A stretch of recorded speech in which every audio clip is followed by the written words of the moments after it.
Bonjour et bienvenue pour une nouvelle bataille sur Warhammer Amateur.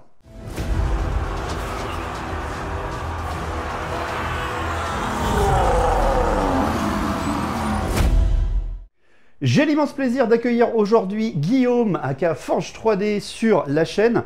Il est venu pour faire une petite bataille depuis la Corse. Petit scénario, bien évidemment, vous me connaissez. Mais surtout parce qu'on a une petite surprise pour vous.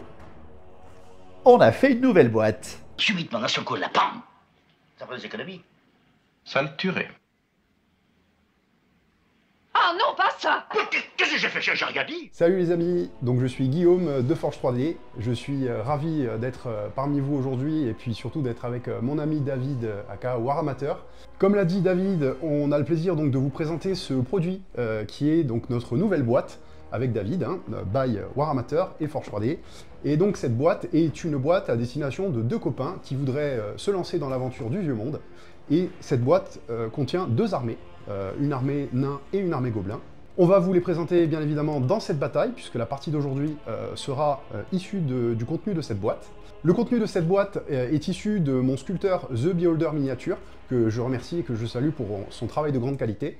Et cette boîte aujourd'hui qui va vous être présentée a été entièrement peinte par un peintre professionnel qui est aussi un ami et partenaire de Forge 3D, et qui s'appelle War Spiritus, que vous avez déjà l'habitude de voir parmi mes stories et publications, puisqu'il est très actif et encore une fois, de très grandes compétences. Pour ce qui est de cette boîte, on va vous faire un petit unboxing qui sera disponible sur mon site internet. Donc ce petit unboxing sera fait avec David et vous aurez donc le contenu de la boîte avec les détails et toutes les informations concernant cette boîte. On vous donnera bien sûr plus de détails sur cette boîte en fin de vidéo. Avec le nouveau tapis Torek que vous pouvez avoir bien sûr sur son site avec le code Waramateur 10, on était obligé de vous proposer une petite bataille narrative.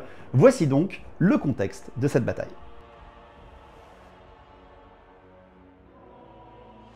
Il y a 20 ans, le nain Grundriksson a vu son père mourir des mains des orques lors de la bataille de sa mine natale, cachée sous les montagnes du bord du monde, non loin du lac Noir. Alors qu'il était exilé avec les restes de son clan, Grundriksson entend un jour une histoire expliquant que les orques qui avaient pris sa forteresse ne donnaient plus aucun signe de vie. Souhaitant récupérer sa terre, mais aussi l'arme de son père abandonnée sur place, Grundriksson monte une petite expédition et s'enfonce dans les couloirs étroits et les galeries de mines du Karazankor. Lorsque le Trong arrive sur place, des toiles d'araignées gigantesques infestent les lieux. De plus, un groupe de gobelins semble déjà affairé à fouiller les décombres de l'entrée de la mine fortifiée. Grundriksson, fou de rage, fait signe à ses hommes. Le chef gobelin ennemi semble porter dans ses bras l'arme de son père. Les nains allument alors des torches pour détruire les toiles qui blasphèment la terre de leurs ancêtres et se mettent en position. Les gobelins, surpris par cette arrivée impromptue, stoppent la fouille de cette mine abandonnée et préparent leurs armes. Le sang va à nouveau couler sous les montagnes du bord du monde.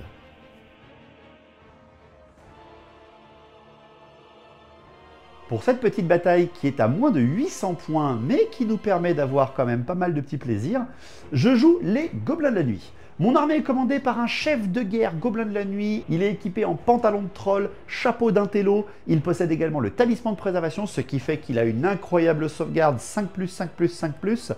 En compte du nain, j'en aurais vachement besoin. Il est accompagné d'un petit chaman niveau 2, magie de la WAG, qui a eu le regard vindicatif et bien sûr le primaire gratteur des gobelins. Ils sont accompagnés de 2 fois 20 gobelins de la nuit. Il y a un groupe de lanciers full équipés, sauf pas de fanatiques, parce que sinon ça serait pas trop fort, et 20 archers gobelins, parce que c'est toujours rigolo. Et surtout, il y a 5 gobelins sur araignées des forêts, là aussi ils ont tout équipé, sauf les états-majors, à part le chef, et 3 trolls de pierre, avec les armes lourdes pour venir cogner assez fort. Concernant ma liste d'armées aujourd'hui, et liste que vous pouvez reproduire avec cette boîte d'armées, je vais vous présenter cette liste qui est constituée d'un Tan, très tanky, comme tous les Tan nains. Ce Tan sera accompagné de 14 guerriers nains. Je les connais, les guerriers. Who are you? We are the knights who say...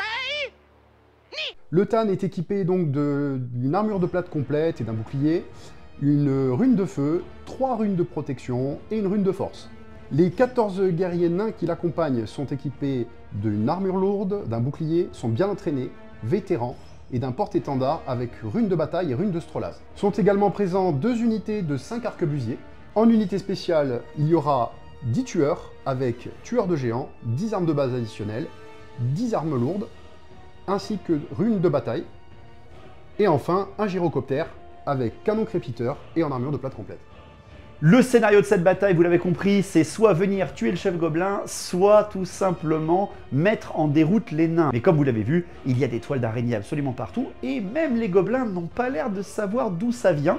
Ils les utilisent certes, mais peut-être que quelque chose les a installés avant eux. Guillaume aura l'occasion de pouvoir les brûler sur un rétal de 2+, et moi je peux les utiliser avec mes gobelins sur araignée pour me déplacer beaucoup plus rapidement. Pour le déploiement de cette partie, Guillaume a déployé ses guerriers nains avec son tanne sur son flanc gauche, ses tueurs au centre, ses arquebusiers sur chacun des flancs et son gyrocoptère sur le plus à droite de son armée. De mon côté, j'ai mis mes archers avec mon magicien au bord des murailles de la mine fortifiée, mes trolls et mon général avec son gros bloc à côté de lui, et mes araignées sur mon flanc gauche. La bataille en elle-même est sur une table de 1m30 par 1m20, vu que c'est une bataille à 800 points, on n'a pas pris toute la table. Tous les décors sont des infranchissables, seules les toiles d'araignée peuvent être détruites. Les nains doivent tuer le général gobelin, les gobelins doivent mettre en déroute les nains, mais quelque chose est étrange. Où sont passés les orques dans les mines? Que font ces toiles ici? Peut-être qu'un autre danger rôde.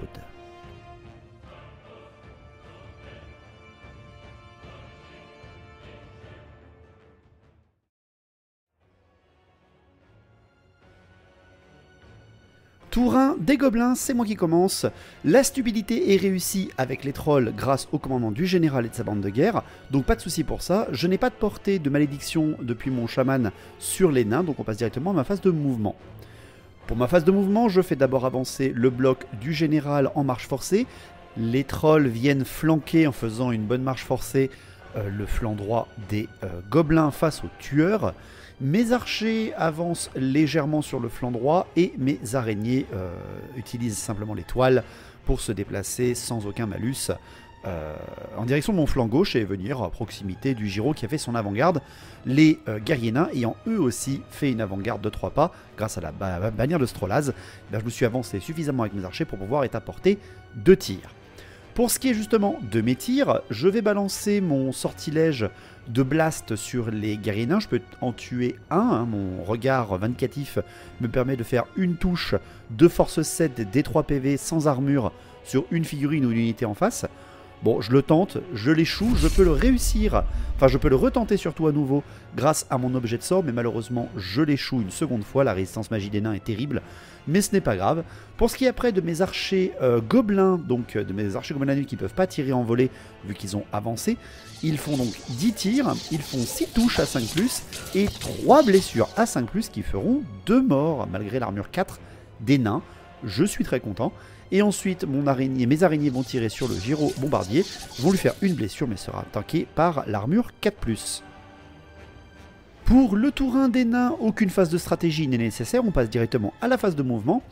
Pour le bien de ce scénario, les nains, chaque unité de nains peut tenter de cramer une fois par tour une toile d'araignée. En début de phase de mouvement, c'est ce que donc va tenter Guillaume. Nous sommes à la phase de mouvement de Guillaume, et justement, début de phase de mouvement, tu veux essayer de cramer une de ces toiles avec tes tireurs. Il faut faire un 2+, je t'en prie. Et ça crame, bien joué. Deuxième geste, c'est le gyro qui va jeter une petite grenade avant, parce que c'est une petite capacité du scénario. Pareil, sur un 2+. On va le cramer aussi. Et ça crame, bien joué. Donc ça veut dire que ces 2 toiles vont disparaître, mais ça déclenche du bruit, mon cher. Les guerriers nains, les tueurs et les arquebusiers du flanc gauche feront exactement la même chose et réussiront totalement à cramer toutes les toiles du côté des nains dès le début de la bataille. Mais 5 toiles détruites, ce petit frémissement va aller filer jusqu'au plus profond de la mine. On ne sait pas encore ce que ça peut déclencher. En phase de mouvement, les guerriers nains vont utiliser leur colonne de marche pour faire un mouvement de 9 pas. Ils ne pourront pas se reformer durant leur mouvement parce qu'ils ne sont malheureusement pas, ils n'ont pas la place, ils sont trop serrés avec les arquebusiers à côté d'eux. Le gyro va de son côté passer par-dessus les araignées en marche forcée et venir se placer derrière elles. Les tueurs vont faire 6 pas en direction des trolls et les arquebusiers ne bougeront pas.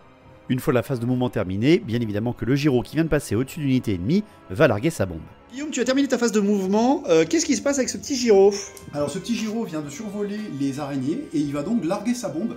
qui sur un 2+, fera 1 des 6 touches force 3 à -1 à l'armure sur les araignées. Et je fais tout le temps -1 maintenant, donc je vais faire -1 maintenant. Mensonger, mensonger, 5 touches, bravo. C'est force 3 sur du endurance 3, c'est du 4+. Absolument. Oh, il n'y en a que 2. Il y en a que 2. C'est PA-1, j'ai quand même une armure légère et un bouclier sur ces petits personnages, donc je vais avoir un petit 6. 2 morts. Il n'y aura pas de panique provoquée par la bombe du gyrocoptère, donc on va passer directement à la phase de tir. Le canon crépiteur du gyrombardier va tirer à nouveau sur les araignées. Il a fait une marche forcée, mais il possède la règle tir rapide et mouvement et tir, ce qui lui permet de le faire.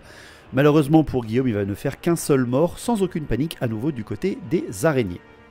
Pour ce qui est des tireurs, les arquebusiers du flanc droit vont viser les trolls et vont faire 2 PV sur les trolls directement, ça fait assez mal. Et les arquebusiers du flanc gauche vont tirer sur les gobelins archers qui sont face à eux. Malheureusement, ce coup-là ne feront aucune touche. Tour 2 des gobelins. Tour 2 des gobelins, je réussis à nouveau la stupidité pour mes trolls, et ce coup-là, je tente la malédiction du chaman de l'urticaire ultime sur les guerriers nains. Au début de mon tour, je vais faire ma petite phase de magie. Regardez mon petit chaman là qui voit ses guerriers nains. Je vais lancer l'urticaire ultime, et je fais un échec malheureusement, mais c'est pas grave, je vais le relancer. Je vais tenter de le relancer avec mon objet qui me permet de le faire, et c'est un fiasco. Et dans mon malheur, je provoque une petite explosion qui va me tuer 3 gobelins et me blesser mon chaman dans ce plaisir de jouer avec ses peaux vertes. Qu'est-ce qu'on adore ça! Donc je termine ma phase de stratégie assez mal, mais ce n'est pas grave, je ne me laisse pas faire. Je vais déclencher une charge pour mon tour 2. Je balance mes trolls à pleine puissance sur les tueurs. Oui, je sais, c'est ultra dangereux, mais on voulait voir ce combat et on est un peu dans un scénario narratif, donc on fait toujours ce qu'on a envie et pas ce qui est stratégique. Donc je fais une belle charge avec mes trolls qui bien sûr est réussi presque sans problème. Pour le reste, je fais une avancée avec mon général et ses gobelins pour venir dans le dos des trolls si jamais je fais une bonne percée ou si l'ennemi fait une bonne percée. Et derrière, je ne bouge pas bien évidemment mes archers gobelins, mais je fais courir un petit peu mes gobelins des forêts, qui réussissent d'ailleurs leur test de commandement, et je les fais absolument rusher en direction des arquebusiers. Ils sont plus que 2, ils vont pas servir à grand chose, mais peut-être à bloquer des lignes de vue, ou quoi que ce soit. Il faut que je les fasse rusher, il faut que je les fasse courir. Du côté de ma phase de tir, les gobelins archers vont tirer sur les guerriers nains. Avec leur tir de volée, ils vont faire un seul mort malheureusement. Et je vais tenter le blast de mon chaman qui est un peu peureux maintenant vu qu'il s'est quand même bien blessé. Il est à l'article de la mort. Je balance mon blast sur les guerriers nains, mais encore une fois la résistance magie les protège très bien. Donc on passe au corps à corps. Donc on est sur ce corps à corps là, le premier corps à corps de notre partie mon cher Guillaume. Je prends mes armes lourdes, tu prends quoi toi? Je vais prendre mon arme lourde également. Ok, ça marche. J'ai l'initiative supérieure parce que j'ai 4 d'initiative et toi 1, tu as frappé en dernier. Donc c'est parti, je touche à 4+ avec mes dés juste ici. C'est pas génial, j'ai que 3 touches malheureusement, c'est vraiment pas génial. Par contre je te tue sur pas de 1, bien évidemment. Et il y avait 3 morts directement. Malheureusement, je ne fais pas assez de dégâts dans les tueurs et eux, avec leurs frappes en mourant et les attaques en riposte des survivants, vu qu'il fera bien sûr 2 rangs, ils m'explosent, mes trolls complètement. J'ai foiré mes 4+, que voulez-vous, mais c'est comme ça. Mes vomis en plus, j'en aurai qu'un seul à la fin, ça ne suffira pas. Je tuerai 3 tueurs et eux derrière vont me balancer 6 PV dans les dents, dans les trolls. Donc bien évidemment, je teste ma panique, je l'échoue, je m'enfuis.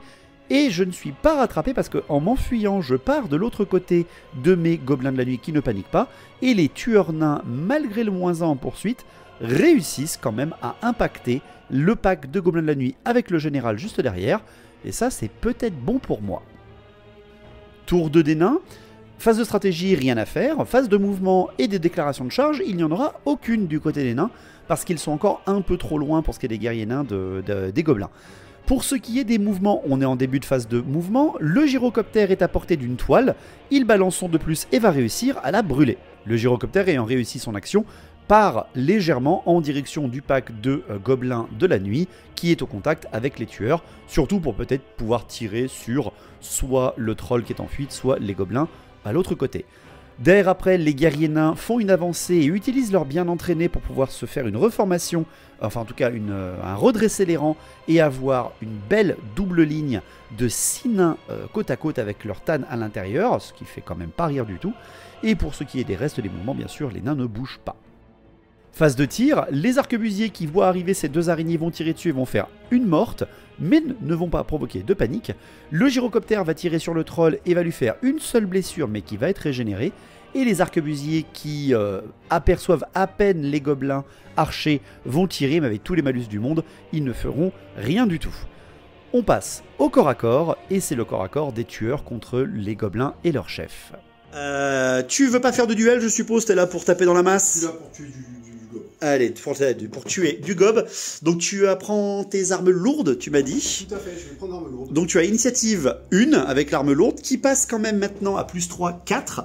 Et moi j'ai 3 initiatives mais j'ai des lances. Et grâce à ça, eh bien, je frappe en même temps que toi. Donc on va d'abord faire le tueur nain. Donc vas-y, c'est parti, c'est du 3+. Hein. C'est la première ligne seulement qui frappe. 3+ relançable. 3+ relançable avec la haine, bien évidemment, des peaux vertes. Et heureusement, parce qu'il n'y en a que 2. Tout à fait. 3, pardon, c'est bon, 3 qui passe.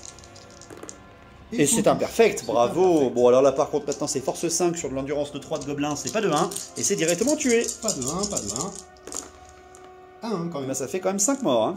C'est parti maintenant pour la riposte des gobelins de la nuit. On y va avec leur touche à 4+ sur des guerriers nains. C'est seulement les 10 premiers, ceux-là. Mais j'ai aussi la haine des nains, monsieur, parce que sinon, c'est pas drôle. On est quand même gobelins de la nuit, donc ça c'est les relances de la haine et j'en gagne 2, c'est très très bien. Ensuite on est sur les attaques du premier rang qui frapperont en même temps que toi vu que tu me les tues au ce moment-là. J'ai 3 échecs mais j'ai toujours la haine. Allez, ça me fait 3 réussites. On a 11 touches de gobelins de la nuit en lance qui vont blesser et tuer le tueur nain sur du 5+. Allez, il m'en faut beaucoup, ça serait beau. Oh, elle est belle! Oui. Elle est belle, ça fait 5 morts. Le carnage a fait quand même très très mal des tueurs nains, surtout que je perds en fait 2 points de commandement avec ma bande de guerre, je n'aime pas trop ça. Mais c'est surtout que j'ai mon général qui tape avec la haine des peaux vertes également. Il a une arme lourde, il va faire très très mal. Et c'est parti. Oh non! Oh oui, c'est pas possible! Oh oui. Donc à la fin de ce combat, il y aura eu 7 gobelins de la nuit abattus par les tueurs en comptant les ultimes attaques. Et seulement 6 tueurs sur 7. C'est dommage. Qui sont abattus. Il reste donc un seul tueur, le chef de régiment, le tueur de géants, qui bien évidemment est indémoralisable et reculera de 2 pas. Les gobelins, bien sûr, suivront pour rester à l'impact et rester au contact. Mais mon tour 2, j'ai voulu, voilà, j'ai sacrifié mes trolls un peu pour rien, malheureusement, je pensais passer directement à travers ces tueurs, mais c'est pas grave, mon bloc encore est toujours là, même si, un petit gabarit, 10 tueurs, c'est quand même fort. Tour 3 des gobelins, les toiles d'araignée ayant été partiellement toutes détruites, mis à part celles qui sont encore dans la zone de déploiement des gobelins, un grondement, à la fois suraigu et intense, s'extirpe du plus profond de la mine, au-delà des murailles. Tous les belligérants du combat redressent la tête quelques secondes, mais tout peut se passer sous les montagnes du bord du monde, le combat continue. Pour le début du tour 3 des gobelins, il n'y a plus de test de stupidité vu que mon troll est en fuite. Je tente à nouveau la malédiction des gobelins sur les guerriers nains et ce coup-là, je réussis à la passer et surtout, la dissipation des nains est échouée. Je fais D3 en moins sur l'endurance et l'initiative des guerriers à la barbe. Et malheureusement, je ne fais qu'un -1, mais c'est toujours intéressant de faire descendre les nains à endurance 3. Derrière, après, au ralliement, mon troll, bien sûr, échoue son ralliement et fait un mouvement de 7 de fuite. Pour ce qui est des mouvements, les charges, il n'y en aura pas, hein, je suis plutôt prudent. Et pour les derniers mouvements, ce sont les araignées qui viennent, enfin l'araignée survivante qui va se retourner pour voir le gyro. On ne sait pas, une flèche victorieuse de Athéna sur un gyro, si jamais j'arrive pas à le tuer, ou juste pour lui dire bonjour, on ne sait jamais. Et derrière, le chaman qui voit quand même approcher le gros bloc de guerriers nains, n'est pas très rassuré, et donc va quitter son régiment. Pour s'enfuir de 4 pas au plus loin de ces nains très énervés et surtout pour avoir un axe de vue sur le gyrocoptère avec son blast. Même si bon, maintenant il est tout seul, il a aucun couvert, mais c'est pas grave, c'est un gobelin, il a déjà plus qu'un PV, il va peut-être se tuer tout seul, on n'en sait rien. Je commence ma phase de tir, le gobelin sur araignée va d'abord tirer sa petite flèche sur le gyrocoptère, on n'en sait rien. Et c'est là que non seulement je touche, mais que je fais mon 6 pour blesser le gyrocoptère et Guillaume va échouer son jet d'armure à 4+, ce qui fait que le gyrocoptère descend à 2 PV, et là ça m'arrange carrément parce que mon chaman va maintenant balancer son blast. Donc alors que ce tir d'araignée, je regrette de ne pas avoir filmé, incroyable, j'ai sorti mon petit personnage du régiment de 4 pas justement pour pouvoir être tirailleur certes, mais pour pouvoir tenter de blaster avec mon sortilège de la WAG ce gyrocoptère. C'est du 8+, j'ai +1 mais tu as -1, c'est du 8+ naturel que je peux relancer. Il était cassé. 4, 5, 6, 7. Ah, de 1 près, faut que je relance. Allons-y. Allez, ça serait du bien de le tuer. Ça passe. Oh! J'ai blessé avec la force 7. Pareil, j'ai oublié de filmer, je suis désolé. Mais bon, c'était un beau 6. C'est un beau 6. Mais c'est surtout sans armure. Donc, c'est directement des 3 PV. Et il t'en reste 2. Le moindre 3+, c'est bon. Boum! 3 PV, il aurait été one shot. Le Giro est abattu! Black Hawk Down. Ouais, c'est ça. Donc voilà, grâce à ça, je termine au moins un peu mieux ma phase de tir. Bien évidemment, les archers gobelins tirant sur les guerriers nains ne vont rien faire à portée courte avec l'ennemi qui a moins 1 d'endurance. Vraiment, c'est catastrophique. Je suis vraiment déçu de mes gobelins archers, en tout cas pour cette phase. Mais voilà, le gyrocoptère abattu en Black Hawk Down par le chaman gobelin, c'est toujours un petit plaisir. Pour ce qui est de la phase de corps à corps, évidemment qu'il y aura un défi, le chef des tueurs face au général des gobelins. J'ai une initiative de 1 et Guillaume va également choisir ses armes son arme lourde parce qu'on va frapper donc en même temps et il va peut-être m'enlever des PV sur mon général sans arriver quand même à le tuer, mais c'est toujours intéressant. Il va tout réussir en termes de touche, il va blesser, mais avec mon armure invulnérable 5+, et ma régène 5+, en fait je ne perds aucun PV, et derrière mon général frappe en même temps, va décalquer le pauvre tueur nain. Le chef des tueurs mourra contre un général gobelin de la nuit. Je fais donc une percée de 11 pas avec mes gobelins de la nuit en direction de la zone de déploiement des nains, et non seulement je réussis à faire une très belle percée, mais en plus je réussis mon test de commandement à 7 ou moins, parce que j'ai beaucoup moins de bandes de guerre qu'avant, mais je le réussis quand même, et donc je me reforme en direction des guerriers nains et des arquebusiers avec les lanciers gobelins de la nuit et leur général.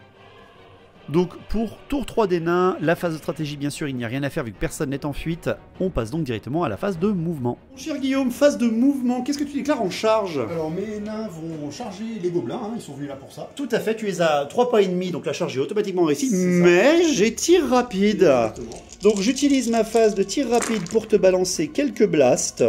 Ça passe pas trop mal, il y a toujours 3 touches. Et surtout, tu as toujours endurance de 3, et il n'y a pas de blessure. Voilà. Voilà, donc j'ai vraiment pas de chance avec mes archers, c'était le meilleur moment pour taper les nains, deux volets de tir dessus, aucun dégât, mais bon, c'est gobelins de la nuit, on a l'habitude. En phase de mouvement, les arquebusiers vont légèrement se repositionner pour pouvoir soit voir le chaman, soit voir les gobelins de la nuit qui approchent. Les tirs malheureusement ne feront absolument rien pour les arquebusiers à cette phase, c'est vraiment dommage. Et pour ce qui est des corps à corps, les gobelins de la nuit contre les guerriers nains avec le Tan à l'intérieur, il va m'exploser 5 gobelins directement, le Tan ensuite va en buter 3 de plus, et moi en petite riposte je vais réussir à faire quand même 2 morts chez les nains, mais ça ne suffira pas à renverser la balance sur ce flanc. Ma fuite va être minable parce que 6 pas de fuite avec des petits gobelins de la nuit, c'est déjà pas génial, mais en plus derrière les guerriers nains arrivent à me rattraper et réussissent leur test de commandement et viennent tout simplement me défoncer et se reforment pour revoir le centre du champ de bataille.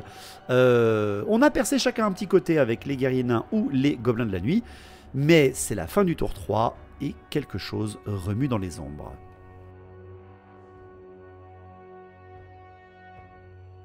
Début du tour 4, alors que les guerriers nains viennent de massacrer les archers gobelins de la nuit et que les lanciers peau verte viennent de finir les tueurs nains, les portes de la mine souterraine se mettent à trembler et du haut de la bretèche sort une créature estomacant les gobelins et faisant grommeler les nains. Une vieille Arachnarok sort de son antre et vient menacer les combattants de chaque armée. Petit aparté pour savoir comment fonctionne cette créature qui n'appartient à aucun d'entre nous. C'est une créature qui n'a pas de soc comme vous voyez, elle est tirailleur, ce n'est pas une Arachnarok véritable, elle a mouvement 5, CC3, force 5, endurance 5, initiative 3, 5 PV, 5 attaques, commandement 5, armure 5+, elle a rien d'autre en termes de règles et en fait c'est un petit scénario qui se passe pendant cette bataille. La créature arrive et à chaque début de tour on jettera un dé et celui qui aura le dé le plus grand contrôlera cette créature comme si elle changeait un petit peu d'avis à chaque fois. Elle vient défendre son nid. On va donc tous les deux jeter un dé pour savoir qui va contrôler cette vieille Arachnarok qui sort de son antre. Pour l'apparition de la vieille Arachnarok, c'est moi qui vais avoir le premier contrôle sur cette créature. Donc phase de stratégie, je suis un petit peu percé du côté des guerriers nains, mais cette Arachnarok, cette déesse mère du point de vue des gobelins vient d'apparaître. Peut-être qu'elle est avec nous, peut-être qu'elle ne l'est pas. Ce n'est pas grave, le petit chaman gobelin de la nuit va se retourner légèrement et lancer une malédiction sur les guerriers nains, mais il va l'échouer, hein, voyant le pouvoir de la déesse araignée s'adapter devant lui, il commence un peu à flipper. Pour ce qui est des mouvements, je ne vais faire aucune charge bien évidemment.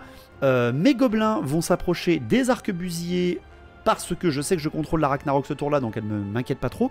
Le chaman vient se repositionner évidemment pour pouvoir voir les guerriers nains et rester à distance raisonnable de la Ragnarok. Le dernier gobelin sur araignée va contourner les arquebusiers pour peut-être en tuer un autre. Il a abattu partiellement un gyrocoptère, il pourrait faire mieux.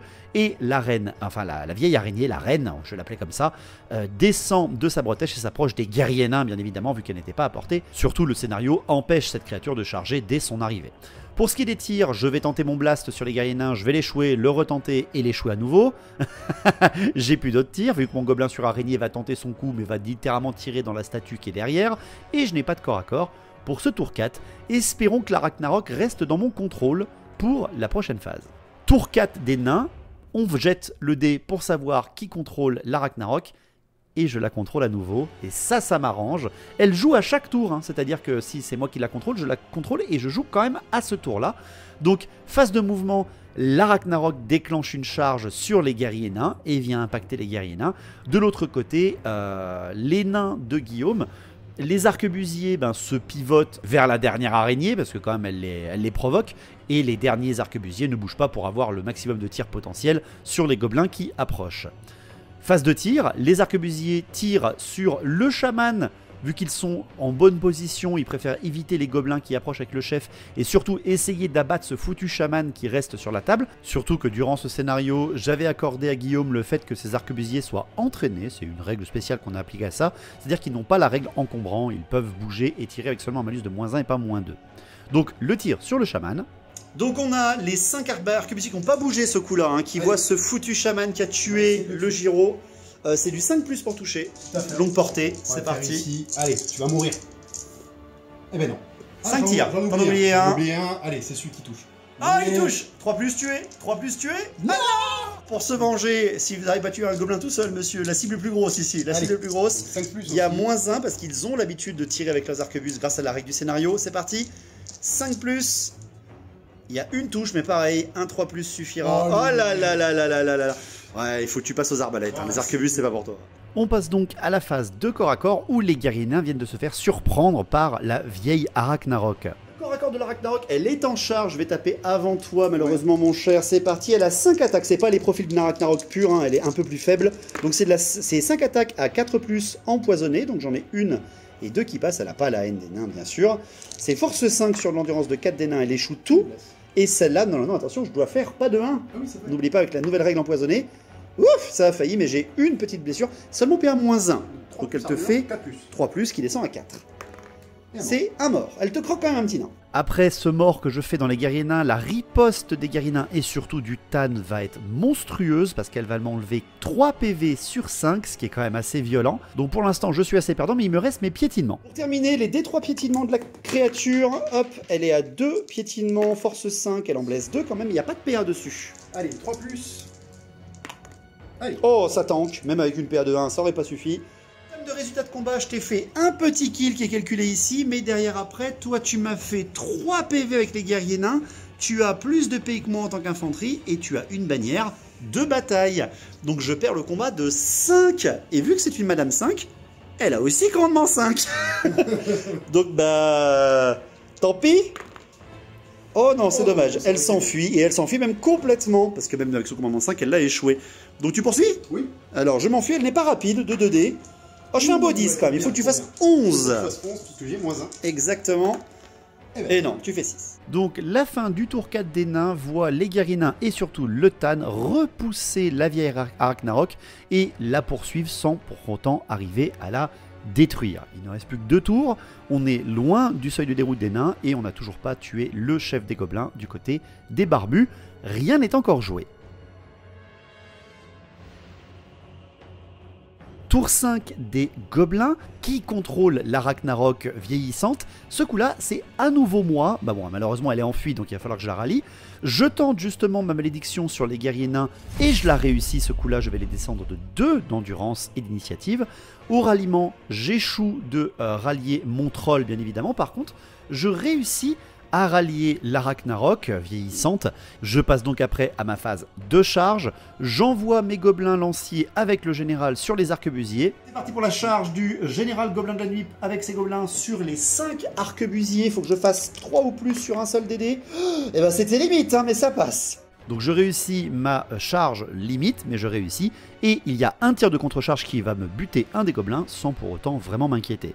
Pour ce qui est du mouvement, le chaman se repositionne, l'araignée gobeline également, et la Ragnarok, comme je vous le dis, fait 5 petits pas en direction de la masure abandonnée des nains. Tout simplement parce que si je la remets vers les guerriers nains, ils vont la charger au tour d'après, à moins qu'ils la contrôlent. Bref, il y a beaucoup trop de possibilités. Je préfère en rester là avec elle et surtout l'écarter un petit peu de mon régiment de gobelins lanciers.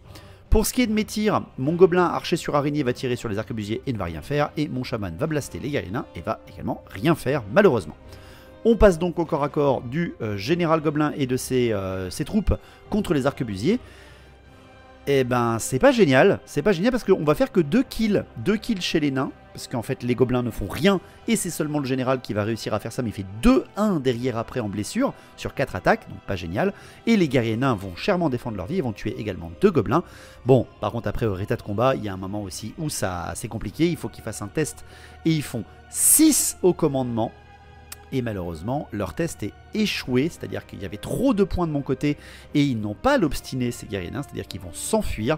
Je vais les poursuivre et les rattraper et réussir même d'ailleurs encore une fois à rallier mon régiment et à me retourner au dernier moment après avoir mangé les arquebusiers nains. Et c'est là qu'on commence à calculer le solde de déroute et on voit que les nains sont en difficulté désormais. Donc tour 5 des nains, Guillaume réussit à contrôler la Ragnarok, en tout cas c'est le joueur qui la contrôle, pas les nains, on précise bien. Autrement dit, une déclaration de charge va être tentée, bien sûr. La Ragnarok vieillissante va tenter de charger les gobelins avec le général. Elle va peut-être pas tous les tuer, mais peut-être provoquer une panique, quoi que ce soit. Mais attention, il y a un général gobelin quand même dedans. Et tout simplement, elle va réussir son 6 à la charge et fait ses 11 pas de mouvement parce qu'elle n'est pas rapide.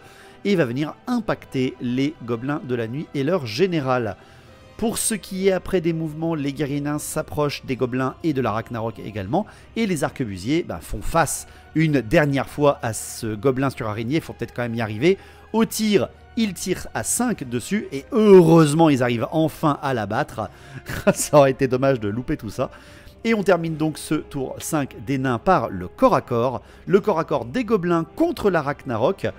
Guillaume décide donc de mettre toutes ses attaques sur mon général. Elle va tout mettre sur le GG. Sur le général, parce qu'elle peut être au contact, voilà. Elle y va, c'est parti. 5 attaques. C'est du 4+, mais empoisonné. Ouais. Ouch. Il a 3 PV, hein, je tiens à préciser. Donc il y a une emploi qui est intéressante. C'est force 5 sur endurance de 4, c'est du 3+. Loupe-en une. Ah, c'est bien, c'est ce qu'il faut. Et ça, c'est pas de 1, vu que c'est la nouvelle règle des empoisonnés. Il y a 2 blessures, donc je mourrai pas, mais je peux avoir très très mal. Donc tu as PA-1, comme on l'a dit, sur tes attaques de base. J'en réussis une avec mon armure légère et... non, parce que j'ai plus mon armure légère, j'avais armure légère et le -1 me l'enlève. Par contre, mon invu 5 passe et la régène 5 de mon pantalon de troll, ça passe aussi, c'est pas mal. Ça passe dans l'état de combat, mais ça suffira pas, je pense. Donc, il perdra 1 PV, mon perso. Le général gobelin qui est pas content, il la touche sur du 3+, et il va la tuer sur du 3+. Pile poil 2 PV.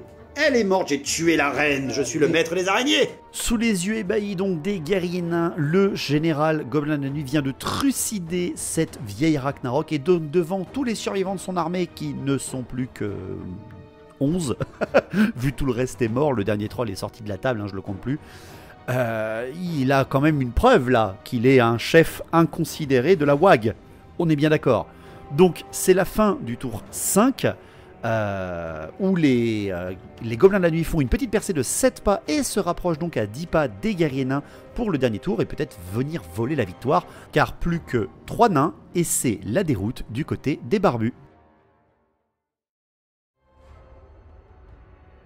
Donc tour 6, Tour 6 des gobelins, il n'y a plus de vieil Ragnarok sur la table, il n'y a pas de contrôle à avoir. Je tente la malédiction pendant ma phase de stratégie sur les guérins et je la loupe 2 fois malgré ma relance, c'est terrifiant la résistance magie des nains. Derrière après, en phase de mouvement, je tente la charge de mes gobelins sur les guérins et je l'échoue de un petit pas, c'est terrible, c'est terrible. Donc on passe derrière au tir, le chaman tente de balancer son blast sur les guérins, je fais un 11 au cast. Et ce cher Guillaume tente de dissiper avec sa dissipation fatidique et fait un double 6. Donc bravo, il empêche ma magie du dernier tour de tuer un petit nain gratos, ce qui fait que l'honneur de la bataille et de la fin de la bataille reste dans les mains de Guillaume. Donc tour 6 des nains, dernier tour, c'est le dernier moment pour les guerriers de tenter de tuer le général gobelin qui vient quand même d'abattre une vieille araignée, ou alors de rester sur place, mais ce n'est pas le cas des nains de Guillaume. Il tente une charge avec ses guerriers nains et son tan sur les gobelins qui bien sûr réussit. Et derrière, les 5 derniers arquebusiers voient du bout du fusil le chaman à 1 PV et vont tenter de l'abattre. Guillaume, t'es en stress, hein, t'es en stress. 5 tirs, c'est du 6+ sur ce foutu gobelin. Allez, allons-y. Il y en a un seul. Allez. Attention, par contre, c'est du 3+ tué. C'est du 3+. Allez, 3+ tué, allons-y. Et c'est un 1. Ils n'arriveront pas à l'abattre. Il est beaucoup trop puissant. Et on entend son ricanement insupportable de l'autre bout du champ de bataille. Mais bon, c'est comme ça, c'est le jeu.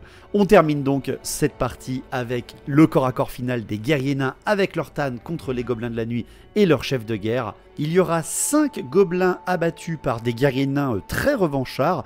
Et le duel entre tan et général gobelin de la nuit. Le tan va malheureusement se faire tanker ses attaques par le général gobelin avec les triples sauvegardes, ça fait quand même mal. Et de l'autre côté, le tan nain va perdre un seul tout petit PV.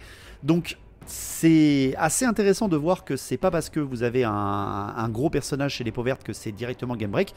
Le tankiness des nains quand même fait très très mal. Mais voilà, c'est pas si gagné que ça des deux côtés en fait. En termes de résultats de combat, voici les points des nains avec les 5 kills qui m'ont fait. Le principe d'avoir une bannière et une bannière magique et ma régène que j'ai fait sur mon personnage. Tandis que moi j'ai tué un nain, un PV sur le général. J'ai une bannière et également magique. On est à -3 pour les gobelins. C'est terrible parce que là, il faut surtout pas que je me loupe. J'ai plus de bonus de commandement. J'ai seulement commandement 6. Si je fais plus, je m'en fous, tu vas certainement me bouffer. Et je fais 6. Je me replie en bon ordre, tout va bien. Heureusement pour moi, en effet, je réussis à maintenir ma position, je me replie en bon ordre et les nains viennent me poursuivre et nous rechargent. C'est la fin du tour 6 de cette partie qui se termine donc sur une égalité. Donc au moins ça c'est pas mal pour ce qui est du scénar, etc. On finit sur une égalité, ça fait plaisir. Mais il y a toujours un petit tour bonus pour savoir qui c'est qui gagne. Quand même, c'est important.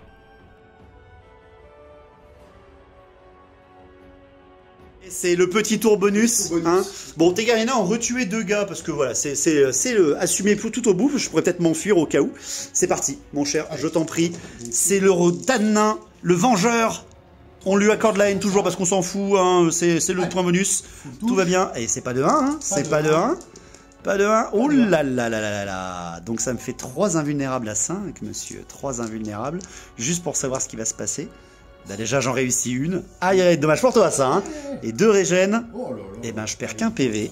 Il est très fort ce petit gobelin en fait. Hein. Il est très fort. Et derrière, et ben c'est parti la riposte. T'as plus qu'un PV. Relançable. Hein. Alors ça c'est ça. Oui parce que t'as eu la haine aussi, donc je l'ai aussi. Voilà. Allez. Il y en a 3, force 6. Aïe aïe aïe. Il y en a 2. Bon. 3, 5+, 4+. Cette fait. 5+, 4+. Alors, t'avais un 6 dedans, dont on a une qui a -3. Ah oui. Donc, une à 5. La 5 normale, vas-y. Non. Et la 6 en armure. Ok, maintenant c'est 2 à 4+. Techniquement, t'es mort. Mais... il est mort. Oh, il est bien mort. Ah, malheur! Malheur pour les nains! Bon, Guillaume, alors cette partie, Très bien. ça t'a On plu? s'est régalé. Ça t'a plu? C'était du génie. On a passé vraiment une super game. Première petite boîte un petit peu là, avec 2 armées qu'on propose tous les deux. Et on a essayé de vous faire une bataille 730 points. En fait, on a fait exactement, j'en avais 728 et toi 730. Exactement. On a trouvé ça plutôt équilibré au final. Très équilibré. Franchement, c'est cool. On finit sur une égalité techniquement sans le tour bonus. Mais c'était sympa. Petit scénar qui t'a plu aussi, l'arrivée de la reine, là, toujours rigolo. J'ai adoré le petit aléa en plus là. Ouais, c'est toujours plus sympa, surtout à petit gabarit. Hein. Vous pouvez même, vous voyez, mettre un monstre et au final, ça, c'est pas si fort, hein, clairement. Les monstres contre des gros blocs d'infanterie, même des petits blocs d'infanterie au final, si on les nerf un peu les monstres, c'est très bien. Bref, un petit truc très sympa. Qu'est-ce que tu as à nous dire là-dessus? Alors écoute, pour continuer la discussion au sujet de cette boîte d'armée qu'on sort tous les deux, hein, comme vous le voyez, hein, Warhammer et Forge 3D, tout exactement. Donc qu'est-ce que j'ai à dire? Donc cette boîte, elle est vraiment idéale pour deux copains qui voudraient se lancer dans le jeu. Ouais, clairement. ça fait... À combien elle va être, cette boîte? Écoute, elle va être à 197 €, sur lequel vous aurez 10% de réduction avec le code Warhammer 10, bien évidemment. Ouais, donc ça la descend à... 179 €, je crois. Ouais, donc 180, ça fait 90 balles pour deux à chaque fois. Voilà, sachant que vous avez tout le nécessaire pour jouer dedans, vous avez les dés, vous avez les gabarits qu'on a vu dans la partie, les réglettes. Les réglettes.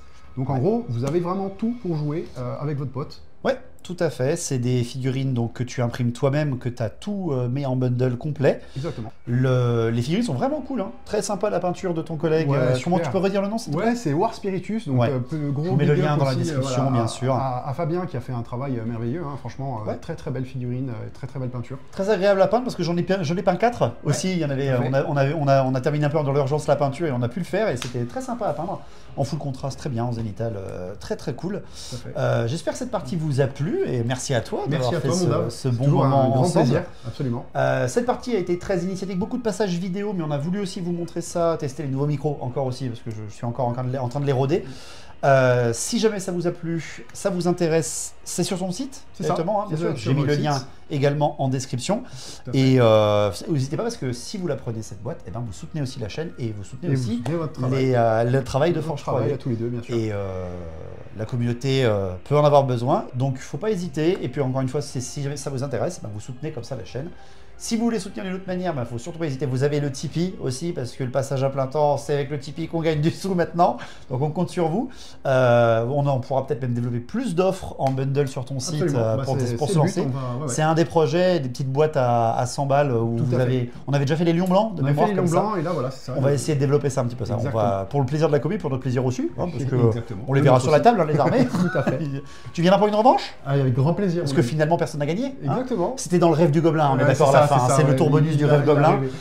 C'était un beau défi. Le beau défi duel à la fin était très beau aussi. Juste pour voir qui c'est qui gagne. Mais c'est vrai que le seigneur gobelin, 800 points, il fait mal. Il était très sympa. Costaud le petit là. Merci à vous. Vous n'oubliez pas les partenaires si vous voulez. Vous avez Forge 3D que vous avez déjà vu dans son travail. Et bien évidemment, c'est toujours en cours chez toi, le moins 10% dès que vous prenez un code. Vous avez Rebel Forge qui est devenu l'un des plus bas, bien sûr, pour trouver de la figurine officielle à moins 23%. Si vous commandez chez lui, il fait un geste de fou, Rebel Forge. Il est vraiment malade. Profitez-en. Et Torek, si ce tapis vous a intéressé, certains des décors, même d'ailleurs qu'il vend aussi, qui sont disponibles, vous pouvez vous faire un kiff de fou avec une table et un petit peu de toile d'araignée d'Halloween, vous voyez. Et ça vous habille tout de suite, ça marche totalement. Et vous pouvez les cramer en plus sans appeler la reine mère, faut pas s'inquiéter. Donc voilà, j'espère que ça vous a plu cette petite bataille. Merci à vous d'avoir suivi cette vidéo, n'oubliez pas de la partager et de la liker et de la commenter si jamais vous voulez nous donner votre avis sur cette petite boîte et même simplement sur la partie en elle-même. Portez-vous bien, soyez sages et à la prochaine. Salut les amis. Ciao.